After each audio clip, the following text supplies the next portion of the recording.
Hello student, आज हम करेंगे the laser posting from the Facebook. मतलब हमें फेसबुक बनानी होगी और उससे हमें लेजर के अंदर पोस्टिंग करनी पड़ेगी। तो चलो स्टार्ट करते हैं। एंड यस, मेरी आपसे एक रिक्वेस्ट है, लेक्चर को एंड तक जरूर देखना, बिकॉज इस लेक्चर के अंदर बहुत सारे इंपॉर्टेंट पॉइंट्स है जिससे आप लेजर फ्रॉम फेसबुक में कभी भी कंफ्यूज नहीं होगे। So let's start the laser posting from the Facebook. So student, ये फेसबुक होती क्या है, क्यों बनाते हैं और इसका फॉर्मेट क्या है, ये सब हम सीखेंगे। और फेसबुक से लेजर में पोस्टिंग कैसे करेंगे, पहले तो हम ये जान लेते हैं ये फेसबुक होती क्या है। देखो, बहुत ही सिंपल सा लॉजिक है। सपोज करो कि मैं ये पेन बनाता हूं, मेरा पेन बनाने का बिजनेस है। तो अब मैं जब पेन बनाऊंगा तो मार्केट में सेल भी करूंगा। हाँ, अब जब मैं मार्केट में सेल करूंगा तो दिन भर में कितनी बार सेल करूंगा? अरे भाई, दिन भर में हो सकता है मैं 10 बार करूं, 20 बार करूं, 100 ट्रांजेक्शन हो सकती है। मैंने आज माल दिल्ली बेचा, मैं मुंबई में रहता हूं, दिल्ली बेचा, मैंने जयपुर बेचा, मैंने चेन्नई बेचा, मैंने तमिलनाडु बेचा। मतलब मैं दिन भर माल बेच रहा हूं अलग अलग सिटी के अंदर और अलग अलग कस्टमर को बेच रहा हूं। अब आप खुद ही सोचो, अगर दिन भर में 50-100 ट्रांजेक्शन हो गई है तो महीने भर में कितनी हो जाएगी? 3000 ट्रांजेक्शन। पूरे साल में कितनी हो जाएगी? 30 से 50,000 ट्रांजेक्शन। अब मैं हर की एंट्री करने बैठा, हर सेल्स की एंट्री करूंगा। आज मैंने सामान बेचा, cash account debit to sale. फिर मैंने 2 घंटे बाद वापस सामान बेचा, cash account debit to sale. फिर मैं 3 घंटे बाद और सामान बेचा, Harish account debit to sale. मतलब मैं दिन भर एंट्री किए जा रहा हूं सेल्स की। मतलब मैं अपने बिजनेस पे फोकस करूं या मैं सेल्स की जनरल एंट्री पे फोकस करूं। और मेरा अकाउंटेंट वो पगला गया, बोलता है सर इतनी सारी आपकी सेल्स हो रही है और इतनी सारी एंट्री करनी पड़ रही है, कोई शॉर्टकट है क्या? मैंने कहा हाँ, एक शॉर्टकट है। एक काम करते हैं, अपन सेल्स की एंट्री नहीं करते। सेल्स की एंट्री नहीं करते मतलब हम कोई भी सेल्स की एंट्री करेंगे नहीं। तो अकाउंटेंट ने कहा ऐसे कैसे काम होगा? सेल्स अगर हुई है तो सेल्स की एंट्री तो करनी पड़ेगी। मैंने कहा करेंगे एंट्री, पर हम पूरे महीने की ट्रांजैक्शन को क्लब करके एक साथ करेंगे। मतलब पूरे महीने में जितनी भी सेल्स हुई है हम उसको क्लब करेंगे और एक ही एंट्री पास करेंगे, एक ही कॉम्प्रिहेंसिव एंट्री पास करेंगे। अकाउंटेंट ने कहा अरे यार, ये तो बहुत ही अच्छी बात है, एक ही एंट्री पास करनी पड़ेगी। मैंने कहा रुको, उसके लिए हमें क्या बनाना पड़ेगा? सेल्स बुक बनानी पड़ेगी। क्या बनानी पड़ेगी? Sales book. तो सेल्स बुक बनाने के लिए मेरी 2 क्राइटेरिया 100% फुलफिल होने चाहिए। 2 क्राइटेरिया कौन से हैं? पहली बात, it should be credit sale. It should be credit sale, मतलब कैश सेल मेरी सेल्स बुक में नहीं आएगी। ओनली क्रेडिट सेल, मतलब अगर मैं कोई सामान बेचूंगा और उसे पैसे नहीं आए, वही सेल्स बुक में होगी। मतलब मैंने सामान बेचा मिस्टर हरीश को, उससे पैसे नहीं आए, तो मैं सेल्स बुक में एंट्री करूंगा। मैंने सामान बेचा मिस्टर रवि को, उससे पैसे आ चुके, तो सेल्स बुक में एंट्री नहीं होगी। सेल्स बुक में ओनली क्रेडिट ट्रांजैक्शन की एंट्री होगी। पहला रूल। दूसरा रूल कि आप सिर्फ गुड्स की एंट्री करोगे। जब आप गुड्स को बेचोगे उसी की एंट्री करोगे। मतलब मैं पेन बनाता हूं ना, पेन बेचने की एंट्री मेरी सेल्स में आएगी। ओके, मैंने पेन बनाने के लिए मशीनरी ली थी बहुत साल पहले, खराब हो गई मशीनरी, मैंने बेच दी। 10 लाख की मशीनरी थी, 2 लाख में बेच दी, वो सेल्स नहीं है। सेल्स वो होती है जब मैं अपना गुड्स बेचता हूं। तो ध्यान रखना, 2 ट्रांजैक्शन मोस्ट इंपॉर्टेंट है, 2 रूल बहुत इंपॉर्टेंट है। पहला, आपको क्रेडिट सेल से आएगी, और दूसरा, आप जब गुड्स बेचोगे तभी आप उसमें एंट्री करोगे। अच्छा, अगर सर हमने कोई सेल कैश में किया तो वो जनरल प्रॉपर में होगी। जैसा कि मैं आपको बता चुका हूं, बुक्स ऑफ ओरिजिनल एंट्री कौन कौन सी होती है? Journal proper, sales book, purchase book, purchase return book, sales return book, bill receivable book and bill payable book. तो ये बुक्स ऑफ ओरिजिनल एंट्री या कैश बुक। तो जैसी हमारी ट्रांजैक्शन होगी, सबसे पहले हम एंट्री क्या करेंगे? बुक्स ऑफ ओरिजिनल एंट्री में करेंगे। तो अगर हमारी क्रेडिट सेल हो गई तो ये कहां पे एंट्री होगी? हमारी सेल्स बुक में एंट्री होगी। तो सेल्स बुक का फॉर्मेट क्या है? चलो अब हम उसके फॉर्मेट पे आते हैं। सुनो, पहले मैं क्वेश्चन बताता हूं। Record the following transaction in the sales book of the Manish and post them into the ledger, assuming CGFT and SGFT 14% है। और ये आपको ट्रांजेक्शन दे रखी है। मैं कहाँ रहता हूँ? जयपुर में रहता हूँ। ओके, मैं जयपुर में रहता हूँ, मैं मिस्टर मनीष हूँ, मैं जयपुर में रहता हूँ और मुझे सेल्स बुक बनानी है। तो सेल्स बुक का फॉर्मेट समझते हैं। सबसे पहले तो आएगा आपका डेट। सबसे पहले आपकी क्या आएगी? डेट आएगा। फिर क्या आएगा? पर्टिकुलर ओके, चलो पर्टिकुलर आएगा। फिर क्या आएगा आपका invoice number, but obvious invoice number कौन सा होगा, जो मैं इशू कर रहा हूं, मेरा बिल नंबर, मेरा इनवॉइस नंबर। फिर आएगा आपका एलएफ मतलब होता है लेजर फोलियो, ठीक है ना, ये नॉर्मली साइलेंट रहेगा। फिर आएगा आपका डिटेल ओके। उसके बाद सेम परचेज बुक जैसा ही है, बस यहां पे परचेज की जगह सेल्स आ गया। सेल्स के बाद क्या आएगा, जब मैं किसी को सामान बेचता हूं तो मेरा जीएसटी लगता है, आउटपुट जीएसटी लगेगा। तो 3 जीएसटी होते हैं, आपको पता है, output CGST okay, output SGST और आउटपुट आईजीएसटी, और यहां पे टोटल देखो 10 कॉलम हो गए क्या, चेक करो 10 कॉलम हो गए क्या, 1 2 3 4 5 6 7 8 9 10 कॉलम हो गए। मतलब डेट, पर्टिकुलर, इनवॉइस नंबर, ये तो सेम है, एलएफ भी सेम है, बस सेल्स बुक में परचेज बुक में परचेज था, यहाँ पे सेल्स आ गया। और 2 कंडीशन बहुत इंपॉर्टेंट है, कौन सी मैं यहाँ पे लिख भी देता हूं, कौन सी 2 कंडीशन इंपॉर्टेंट है। पहला कि ये क्रेडिट सेल्स होनी चाहिए, और गुड्स का बेचना होना चाहिए, दोनों कंडीशन फुलफिल होनी चाहिए। तो स्टार्ट करें, चलो स्टार्ट करते हैं।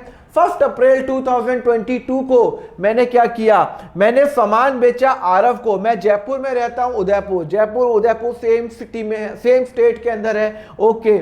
मैंने कितने का सामान बेचा, 1 लाख का एट 10%, यहाँ पे 10% ट्रेड डिस्काउंट है, ठीक है ना, ट्रेड डिस्काउंट लिखा हुआ है। मैंने सामान किसको बेचा, आरव को। क्या इसकी एंट्री सेल्स बुक में होगी क्या इसकी एंट्री सेल्स बुक में होगी क्या, हाँ सेल्स बुक में इसकी एंट्री होगी। क्यों होगी, क्योंकि पहली बात तो मैंने गुड्स बेचा, तो पहली कंडीशन तो फुलफिल हो गई। दूसरी कंडीशन, मैंने क्रेडिट पे बेचा, अभी तक मुझे पैसे नहीं आए, तो सामान बेचा, पैसे नहीं आए, तो सेल्स बुक में एंट्री होगी। किसको बेचा, मैंने आरव को बेचा, 1 अप्रैल को मैंने आरव को बेचा। कितने में बेचा, आरव कहाँ रहता है, उदयपुर में। मैंने 1 लाख का सामान उसको बेचा, 1 लाख का सामान बेचा, उस पे मेरा डिस्काउंट लग गया 10% ट्रेड डिस्काउंट, 10,000 रुपये माइनस करूंगा तो मैंने 90,000 का सामान बेचा। और जब मैं सामान बेचता हूं तो मेरा टैक्स भी लगता है, सिंस मैं जयपुर में रहता हूं, वो उदयपुर में रहता है, राजस्थान के अंदर ही डीलिंग हो रही है, तो 2 टैक्स लगेंगे, सीजीएसटी और जीएसटी। तो add CGST and SGST 14% and 14%। तो 90,000 का 14% कितना होता है सर, 14% होता है 12,600 और टोटल हो जाएगा 90,000 इंटू 1.28, 90,000 इंटू 1.28 इक्वल टू 115,200। और ब्रेकअप क्या रहेगा, सेल्स हमेशा विदाउट जीएसटी आता है 12,600, आउटपुट आईजीएसटी तो है ही नहीं, सेम स्टेट में करूंगा, और टोटल क्या आ जाएगा 115,200। क्लियर है, कोई डाउट है, नहीं सर कोई डाउट नहीं है, हमने सेल्स की एंट्री कर ली है ओके। सिमिलरली 1 लाख पे 10,000, 90,000 पे 14% ओके। चलो सिमिलरली 5 अप्रैल को सोल्ड गुड्स, पहली कंडीशन फुलफिल हो गई है, ऑन क्रेडिट। लो भाई मैंने क्रेडिट पे बेचा है, तो चलो ये मेरी फुलफिल हो गई है, तो ये भाई दोनों ये आएगी। भाई देखो सेल्स बुक में वही एंट्री आती है जो मैंने ही क्रेडिट के अंदर होगा, और गुड्स हो। किसको बेचा भाई, किस महाशय को बेचा, सर हितेश को बेचा। वो कहाँ रहता है, दिल्ली रहता है। कितने का सामान बेचा, 2 लाख का सामान बेचा। अच्छा ठीक है भाई, 2 लाख पे मैंने ट्रेड डिस्काउंट लगाया। कितना ट्रेड डिस्काउंट है सर, 15% है, तो 30,000 रुपये मैंने ट्रेड डिस्काउंट लगाया, 1,70,000 ट्रेड डिस्काउंट लग गया। अब उसके अंदर वो मुझे बोलता है कि मैं रहता हूं जयपुर, मैं मनीष हूं, मैं जयपुर में रहता हूं, और जयपुर का सामान मैं दिल्ली बेचूंगा, तो मेरे एक ही टैक्स लगेगा आईजीएसटी, मेरा एक ही टैक्स लगेगा आईजीएसटी। जब मेरा डिफरेंट स्टेट हो जाता है तो आईजीएसटी लगता है, तो आईजीएसटी और रेट लगेगा 28%। प्लीज 14% मत कर लेना, 14 + 14 IGFT, sum total of the CGFT and the IGFT. तो इसका मतलब है 28% ऑफ 1,70,000। तो 1,70,000 का 28% 47,600, तो आपका टोटल आ जाएगा 217,600। सेल्स बुक में आ जाएगा मैंने 1,70,000 का सामान बेचा और टैक्स में आ जाएगा 47,600 और टोटल में आ जाएगा आपका 217,600। क्लियर है? कोई डाउट है? नहीं, कोई डाउट नहीं है। चलो फिर उसके बाद हम एंट्री करेंगे अप्रैल 7 की। Sold goods, sold old machinery for 9,000। देखो दोनों कंडीशन फुलफिल नहीं हो रही है, एक भी नहीं हो रही है। एक होगी तो भी नहीं डालेंगे हम फेसबुक में। एक तो मैंने गुड्स तो बेचा नहीं, मशीनरी बेची, कैश में बेची 9,000 में। जब मैं मशीनरी बेचता हूं तो इसका मतलब है ये गुड्स नहीं है, तो यहाँ पे ये फुलफिल नहीं होगी कंडीशन, तो इसकी एंट्री सेल्स बुक में नहीं होगी, इसकी एंट्री होगी आपकी जनरल प्रॉपर में।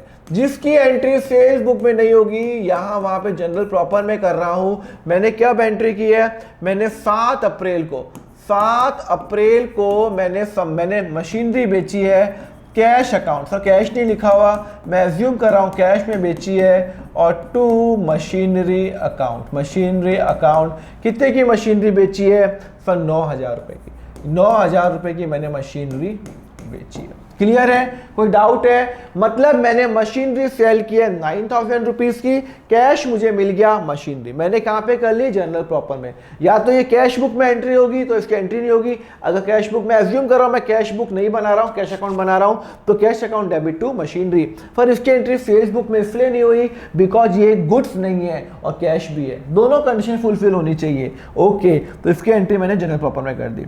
ओके, अब अप्रैल 8 की। सोल्ड गुड्स टू केशव जो जयपुर में रहता है, मैंने कैश में बेचा।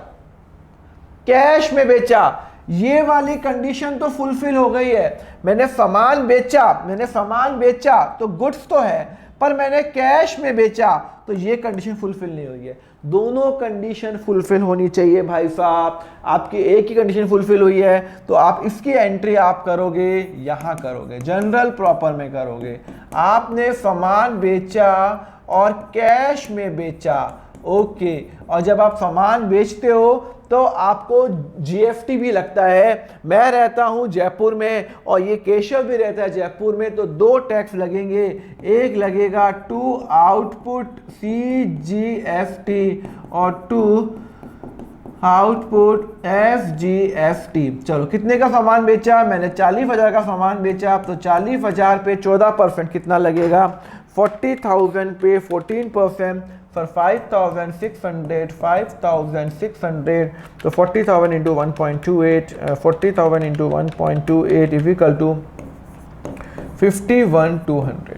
कंसेप्ट क्लियर हुआ है नहीं हुआ? वापस बता रहा हूं, मैंने सेल्स किया, मैंने कैश में बेचा और मेरा सामान बिका 40,000 का, और मेरा आउटपुट CGST लग गया, आउटपुट SGST लग गया 5,600 और टोटल मेरा कैश में आ गया। ये मैंने एंट्री सेल्स बुक में इसलिए नहीं की बिकॉज ये सेल्स बुक में एंट्री सिर्फ और सिर्फ क्रेडिट सेल्स और गुड्स की आती है, ये कैश में है, तो मैंने एंट्री नहीं की और मेरा एंट्री यहाँ पे हो गई। क्लियर है? ओके, ये भी हो गया। चलो, अप्रैल 8 की एंट्री भी हो गई है। अब अप्रैल 9 की। Sold goods to Amit, goods बेचा, हाँ ठीक है, अमित को बेचा फॉर 50,000 एट 10% ट्रेड डिस्काउंट। ये ट्रेड डिस्काउंट है, ठीक है ना, 10% ट्रेड डिस्काउंट। दोनों कंडीशन फुलफिल हो रही है। एक तो मैंने गुड्स बेचा और एक क्रेडिट पे बेचा। पर कहाँ लिखा हुआ है? जब क्वेश्चन साइलेंट हो और पार्टी का नाम दिया हुआ हो तो मैं मानूंगा क्रेडिट ट्रांजेक्शन ही है। तो इसका मतलब है 50,000 का मैंने सामान बेचा, अमित को बेचा। ओके, चलो यहाँ पे आप एंट्री करोगे, आप इसमें एंट्री करोगे, अमित में एंट्री करोगे। कब की बात है? 9 अप्रैल की बात है। 9 अप्रैल 22 को है। तो आपका सोल्ड गुड्स टू अमित, तो आपने अमित को बेचा। को कहाँ रहता है वो भाई साहब? चेन्नई रहता है। ओके, चेन्नई रहता है। कितने का सामान बेचा आपने? 50,000 का। 50,000 का less trade discount, let trade discount 10% is equal to 5,000 is equal to 45,000।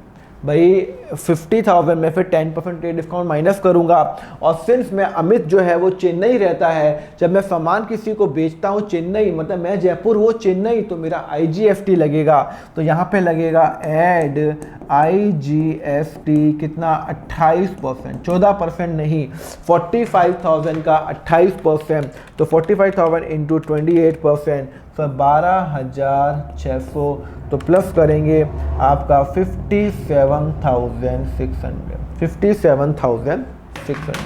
समझ में आया नहीं आया? मतलब मैंने सामान अमित को बेचा, कितने का बेचा? 50,000 का, 10% ट्रेड डिस्काउंट लगाया, 50 माइनस 5,000, 45,000, 45,000 पे 28% मैंने टैक्स लगा दिया, तो 57,600 टोटल बन गया। अब इसका मैं ब्रेकअप यहाँ पे लिख देता हूँ। यहाँ पे आ जाएगा 45,000 सेल्स पे और IGFT आ जाएगा आपका 12,600 और टोटल आ जाएगा 57,600। क्लियर है? क्लियर है? हाँ क्लियर है। तो अब मैं क्या करूंगा, अब मैं इसका टोटल निकालूंगा। चलो टोटल निकालो, सेल्स का टोटल निकालो। सारी एंट्री हो गई है, 90,000, 1,70,000, 45,000, तो 3,05,000। सिमिलरली GST का टोटल है 12,600, 12,600 और इसका टोटल है 12,600 प्लस 47,600 इज इक्वल टू 60,200 और टोटल इसका आ रहा है 115,200 प्लस 217,600 5760 इज इक्वल टू 3,90,400। एक बार चेक कर लेते हैं, एकदम परफेक्ट आ रहा है। क्लियर है? तो मतलब the sum of this total has to be equal this. मैं टोटल कर दिया, तो मैंने सारी एंट्री कर ली। हाँ 1 2 3 4 5, 3 एंट्री यहाँ पे आ गई, 2 एंट्री जनरल प्रॉपर में आ गई। बट ऑब्वियस कहीं ना कहीं तो एंट्री होगी, या तो वो सेल्स बुक में होगी या फिर जनरल प्रॉपर में होगी। अब मुझे क्या बनाना है? कुछ नहीं करना, लेजर बनाना है। लेजर बनाना है, किस किस के लेजर बनाना है? चलो मुझे आरव का लेजर, हितेश का लेजर, अमित का लेजर बनाना है। तो एक काम करूं, मैं सबके लेजर बना दूं। चलो मैं सबके लेजर बना देता हूं। चलो मुझे बनाना है एक, तो चलो मैं एक साथ बना रहा हूं आरव ये वाला। चलो ठीक है, अभी आप सिर्फ देखते रहो, ठीक है। हाँ अमाउंट, ठीक है ना, ये मैं अरे सॉरी हाँ ठीक है। चलो ये अमाउंट अमाउंट अमाउंट, ये 3 लेजर तो मैंने यहाँ बना दिए, अमाउंट, और ये मेरा हो जाएगा डेट डेट डेट पर्टिकुलर। ये तो आप फटाफट करो, चलो मेरे साथ करो, particular and particular. Okay particular, फिर यहाँ पे पर्टिकुलर और अमाउंट अमाउंट पर्टिकुलर और पर्टिकुलर। आपको लेजर बनाना तो आता ही है, और अमाउंट, और यहाँ पे डेट डेट डेट, ठीक है ना। ये मैं तीनों बना दिया। चलो अब मुझे क्या करना है, मुझे क्या करना है, मैंने 3 अभी आरव, हितेश और अमित का बनाया। तो ये है मेरा आरव का, ये है मेरा आरव, ये मेरा हितेश, अभी और भी बनाना है, रुको, और ये अमित का। ये 3 मेरे लेजर अभी बना रहा हूं, ठीक है ना। चलो पहले मैं आरव का बना दूं। चलो आरव का एक काम करता हूं, GST का भी बना ही देता हूं। चलो GST का भी सेम बना देता हूं। यहाँ पे वही सेम होगा, यहाँ पे डेट, यहाँ पे हो जाएगा अमाउंट डेट, ओके, फिर आ जाएगा अमाउंट डेट, फिर आ जाएगा आपका amount date particular, amount particular rupees, particular rupees, यहाँ पे पर्टिकुलर। मैं आपके साथ क्यों बना रहा हूँ, क्योंकि मुझे आपको मालूम होना चाहिए कितना टाइम लगता है इस क्वेश्चन के अंदर। वो तो मैं समझा रहा हूँ तो मुझे बट ऑब्वियस ज़्यादा टाइम लगेगा, पर ये क्वेश्चन बड़ा सिंपल है। आपको क्या करना है, आपको तो सेल्स बुक बनानी है, डेट, ठीक है ना। चलो कौन कौन से टैक्स है? सर 3 टैक्स है मेरे।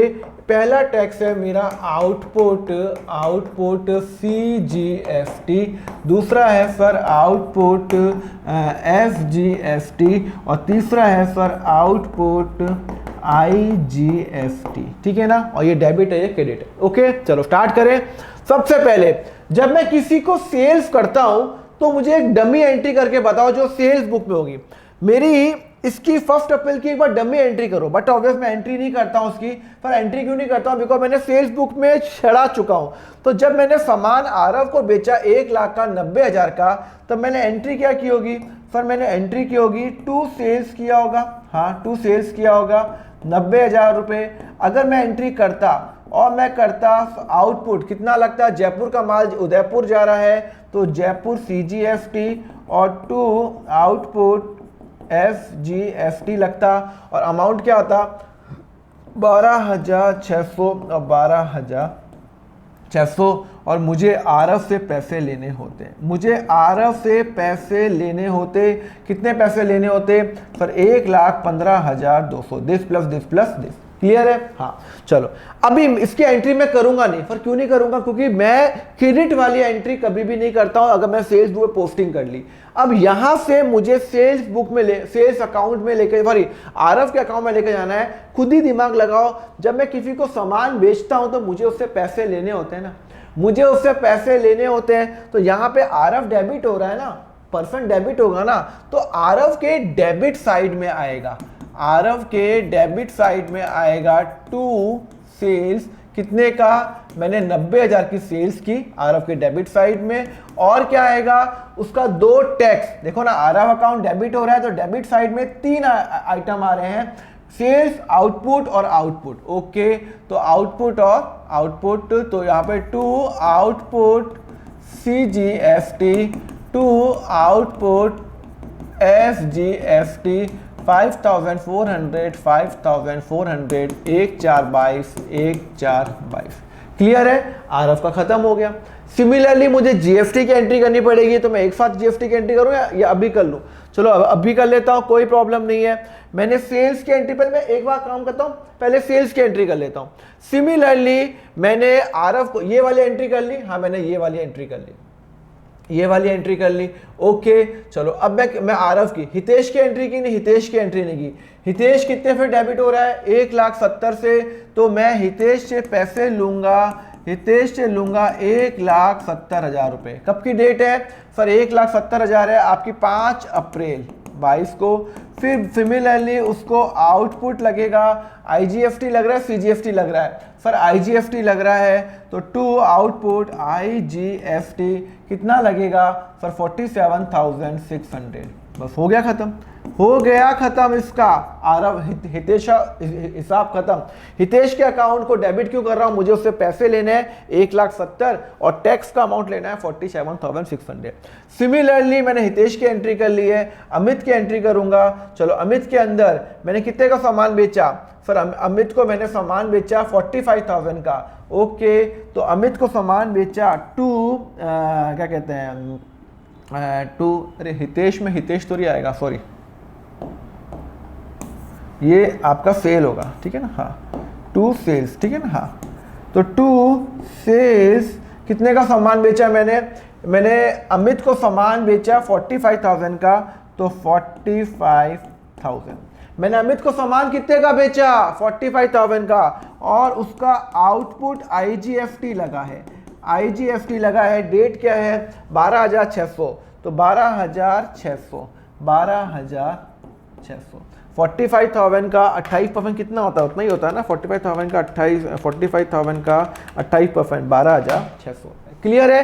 तो मैंने आरव को डेबिट कर दिया, मुझे आरव से इतने पैसे लेने हैं, हितेश से इतने पैसे लेने हैं, और अमित से मुझे इतने पैसे लेने हैं। क्लियर है? ये 3 अकाउंट तो बन गए, 3 लेजर बन गए। और कौन सा लेजर बनाना है? अरे भाई आउटपुट इनकम तो लेजर बनाना है। ओके हाँ, तो एक बात बताओ, आउटपुट हमेशा आउटपुट डेबिट होता है क्रेडिट होता है? अरे क्रेडिट ही होता है। मुझे गवर्नमेंट को पे करना है, ये गवर्नमेंट को पे करना है, गवर्नमेंट को पे करना है, तो GST जो आउटपुट होगा वो हमेशा क्रेडिट ही होगा। जब सेट ऑफ करेंगे तब डेबिट होगा, और जो GST इनपुट होता है वो हमेशा डेबिट होता है। तो आउटपुट GST हमेशा, अगर मैं इसकी पोस्टिंग करूं तो आउटपुट CGFT कितने से वो हो रहा है? 12,600। तो यहां पे मैं एंट्री करूंगा 1,422 बाय क्या करूंगा?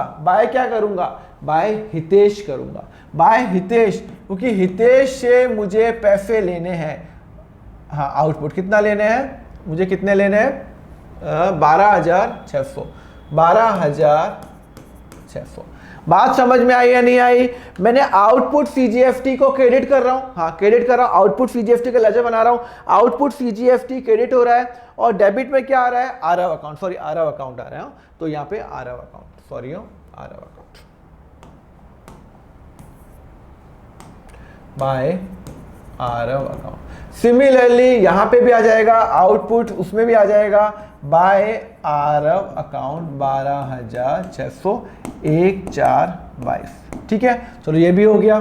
तो ये वाला ट्रांजेक्शन हो गई है और ये वाली ट्रांजेक्शन हो गई है। अब मुझे कौन सी ट्रांजेक्शन करनी है? सर आईजीएफटी वाली करनी है। आउटपुट सीजीएफटी और एसजीएफटी में एक ही ट्रांजेक्शन थी, अब मुझे आईजीएफटी में दो ट्रांजेक्शन है। आईजीएफटी कितना है? 47,600। किससे रिकवर करना है? हितेश से रिकवर करना है। तो यहाँ पे बाय, यहाँ पे आउटपुट आईजीएफटी के क्रेडिट साइड में। सर क्रेडिट साइड में क्यों? अरे गवर्नमेंट को पे करना है ना, आउटपुट हमेशा क्रेडिट ही होगा ना, मुझे पेमेंट करना पड़ेगा ना। ओके, तो by Hitesh account, by Hitesh account कितने का है भाई हितेश का? सर हितेश का है 47,600। 47,600 ये है 5 अप्रैल की कहानी। मुझे हितेश से 47,600 लेने हैं और मुझे गवर्नमेंट को आईजीएफटी पे करना है 5 अप्रैल को। सर ये समझ में नहीं आया, आउटपुट आईजीएफटी क्रेडिट क्यों हो गया? अरे भाई जीएफटी जो होता है वो हमेशा क्रेडिट होता है, डेबिट में क्या आएगा? पार्टी का नाम। तो यहाँ पे मेरा जीएफटी 47,000 आईजीएफटी आ रहा है। अल्टीमेटली मुझे किससे लेना है? हितेश से लेने हैं। तो यहाँ पे Hitesh account debit to output IGFT होगा ना, तो 47,600। और सिमिलरली यहाँ पे 9 अप्रैल को 12,600। तो यहाँ पे 9 अप्रैल को बाय अमित अकाउंट 12,600। क्लियर है? तो आउटपुट आईजीएफटी भी खत्म। मतलब मैंने ये ट्रांजेक्शन कर ली, ये कर ली और ये कर ली, ये दोनों कर ली ना। 47,600 और 12,600 दोनों आईजीएफटी है, तो मुझे गवर्नमेंट को पे करना है। ओके सर, तो सर ये हो गई, ये हो गई, ये हो गई, ये हो गई सर, ये तो 4 हो गई है। अभी सेल्स की रह गई है, सेल्स की मैं एक साथ करूंगा। सर और भी कोई ट्रांजेक्शन है क्या? अरे है ना भैया, ये 2 ट्रांजेक्शन भी तो करेंगे। हाँ, सो सॉरी। कैश, जो जनरल प्रॉपर में मैंने कैश अकाउंट बना रखा है और मैंने जनरल प्रॉपर में मशीनरी अकाउंट भी बना रखा है, तो मैं और एक लेजर बनाऊंगा। कौन सा? एक बनाऊंगा मशीनरी अकाउंट बनाऊंगा। सिमिलरली यहाँ पे डेट पर्टिकुलर रुपीस और मैं कैश अकाउंट भी बनाऊंगा। Okay, date particular rupees, similarly rupees particular. अब तो ये तो आपको आता है ना, तो इस फॉर्मेट में मत जाओ, मेरी स्पेलिंग पे या मेरे राइटिंग में मत जाओ। कैश अकाउंट डेबिट हो रहा है, तो कैश अकाउंट के डेबिट साइड में अपोजिट साइड में नाम क्या आ रहा है? To machinery. कब की बात है ये? सर ये बात है 7 अप्रैल की बात है। अरे भाई कैश अकाउंट डेबिट हो रहा है ना, कैश अकाउंट डेबिट हो रहा है, डेबिट में कितना? 9,000 रुपये, अपोजिट में नाम आ रहा है मशीनरी, तो यहाँ पे 9,000 रुपये। Similarly machinery account by cash account हो रहा है 9,000 रुपये। मुझे नहीं पता इसकी ओपनिंग वैल्यू कितनी है, तो 7/4 जो मुझे क्वेश्चन में दिया हुआ है मैं वो कर रहा हूँ। क्लियर है? चलो ये भी हो गया। उसके बाद ये कैश अकाउंट डेबिट हो रहा है, हाँ 51,200, हाँ कैश अकाउंट डेबिट हो रहा है। तो टू सेल्स कितने का हो रहा है? Cash account debit 51,200 cash account debit हो रहा है। 3 आइटम आ रहे हैं, to output CGFT, to output FGFT कितना है? 40,000 5,600। तो ये वाला मैंने गलत कर लिया, सॉरी। तो 40,000 5,600 एंड 5,600। क्लियर है? ओके, तो 8,422 और 8,422, ठीक है ना। ये 3 ट्रांजेक्शन हो गई है। अरे भाई कैश अकाउंट मेरी 2 ही तो ट्रांजेक्शन कैश में हुई है। एक तो मैंने मशीनरी बेची तो कैश अकाउंट मेरा 9,000 रुपये आ गया, और एक मैंने सेल्स किया कैश में बेचा 51,200 सेल्स हुआ 40, 5,600, 5,600, 5,600 और तीनों अकाउंट को मैंने डेबिट क्रेडिट कर दिया। क्लियर है? हाँ ओके सर, अब सारी ट्रांजेक्शन हो गई है। सुनो, ये हो गई है, ये हो गई है, ये हो गई है, ये मैंने इसकी एंट्री की क्या? नहीं, इसकी एंट्री कहाँ की? तो आउटपुट सीजीएफटी में एंट्री करनी पड़ेगी ना। हाँ, तो आउटपुट सीजीएफटी डेबिट हो रहा है क्रेडिट हो रहा है? सर क्रेडिट हो रहा है। तो आउटपुट सीजीएफटी क्या हो रहा है? डेबिट हो रहा है क्रेडिट हो रहा है? क्रेडिट हो रहा है। तो क्रेडिट के अंदर 5,600, तो यहाँ पे लिखूंगा आउटपुट। यहाँ पे कब की बात है? ये कौन सी डेट की बात है? सर ये 8/4 की बात है। तो यहाँ पे 8/4/22 बाय, जब मैंने कैश में बेचा तो मेरा कितने से क्रेडिट हो रहा है? 5,600 डेबिट में आ रहा है, कैश आ रहा है तो 5,600, तो 5,600। सिमिलरली जीएफटी भी वही रहेगा, बाय कैश 5,600, 8/4/22। कंसेप्ट समझ में आया नहीं आया? मैं सारी पोस्टिंग कर रहा हूँ, मैंने कैश की पोस्टिंग कर ली, इसकी पोस्टिंग कर ली, इसकी पोस्टिंग कर ली, अभी इसकी फिर भी रह गई है, अभी इसकी रह गई है सेल्स ही, इन दोनों की तो मैंने कर ली। अब मैं सेल्स की मैं पोस्टिंग करूँगा तो एक और अकाउंट बनाऊँगा, मैं सेल्स अकाउंट बनाऊँगा। क्या बनाऊँगा? सेल्स अकाउंट बनाऊँगा। ओके, अब सेल्स अकाउंट कैसे बनता है? ध्यान रखना, date particular rupees, date particular rupee. जब मैं सेल्स करता हूं, सुनो, हाँ डेट और rupees.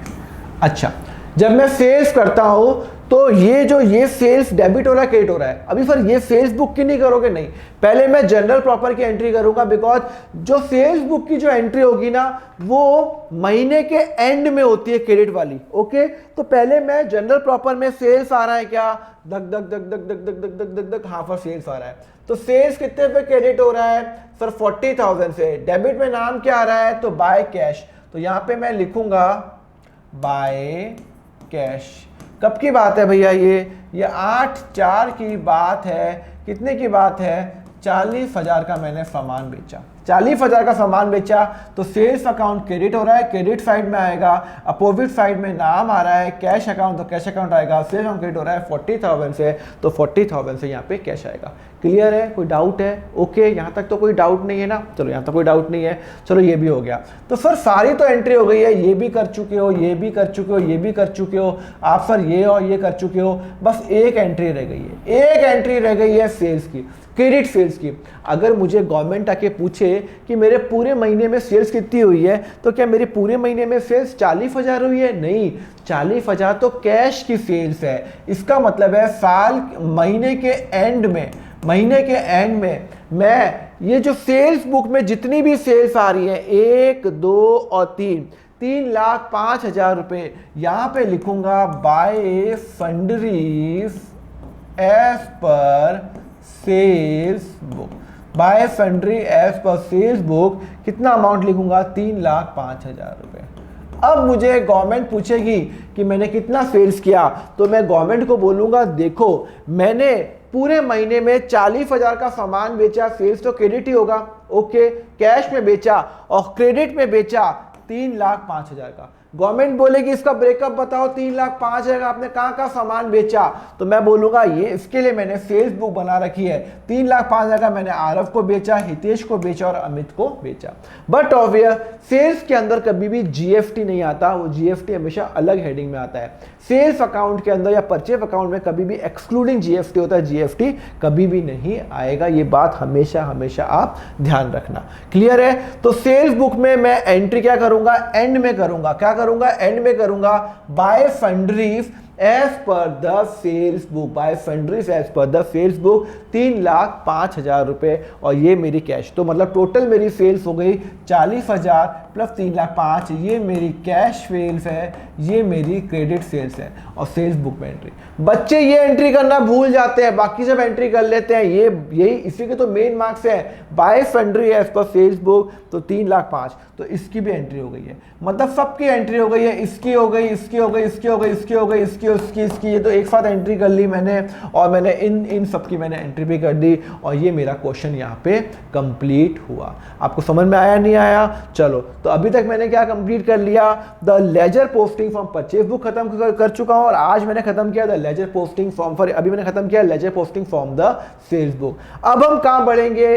Laser posting from the purchase return book पे हम बढ़ेंगे, और वो हम करेंगे नेक्स्ट लेक्चर के अंदर। तो लेक्चर अगर आपको अच्छा लगा हो तो सब्सक्राइब जरूर करना, सो दैट जैसे ही मैं नया वीडियो डालूं, मेरा जो नेक्स्ट वीडियो आने वाला है परचेज रिटर्न का, सेल्स रिटर्न बुक का, तो आपको ऑटोमेटिकली नोटिफिकेशन आ जाए। एंड जब अच्छा लगा तो लाइक जरूर करना। आपको अगर लग रहा है कि मेरी टीचिंग आपको समझ में आ रही है तो do like the video for the YouTube बाबा, और फिर और ज़्यादा लोगों को दिखाए। एंड जस्ट मेरी ऐप जरूर डाउनलोड कर देना, अकाउंट फंडा है, वहाँ पे मैं नोट शेयर करूँगा।